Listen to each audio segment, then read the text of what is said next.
Dans le souci de préserver les ressources naturelles du Togo et de réduire les effets de la pression démographique sur sa végétation, les autorités de ce pays ont instauré dès 1977 une politique des forêts qui vulgarise la plantation des arbres à grande échelle et surtout une meilleure sauvegarde des aires protégées. Une stratégie qui s'est concrétisée à travers ces 4 composantes. La première, c'est d'abord la création des aires protégées. La deuxième composante de la politique forestière du pays consiste en la création de l'EDEF en 1972. C'est une société d'État qui est chargée donc de procéder à la réalisation des plantations d'État. La troisième composante, c'est l'institution de la journée de l'arbre en 1977 qui fait pratiquement obligation à chaque Togolais de procéder à des plantations. Et non seulement de planter, mais aussi d'entretenir. La quatrième composante de la politique forestière du pays consiste en la création du Centre national des semences forestières.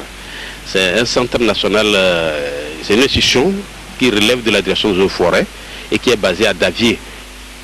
Dans le cadre de la journée de l'arbre, près de 50 000 hectares ont été reboisés en une trentaine d'années grâce aux efforts entrepris par l'ODEF pour le compte de l'État et au développement assez remarquable de la foresterie privée et communautaire.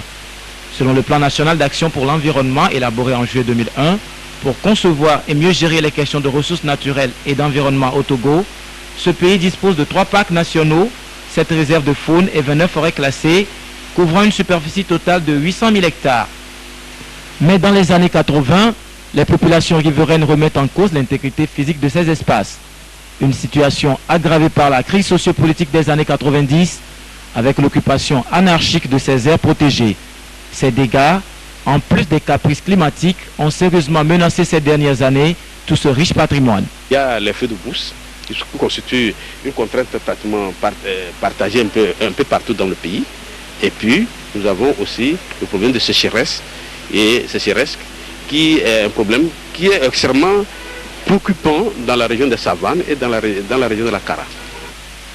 La poursuite des campagnes de reboisement et le renforcement de la protection de la faune et de la flore togolaise sont donc nécessaires pour mieux vendre le tourisme togolais et maintenir un environnement sain pour le bien-être des populations.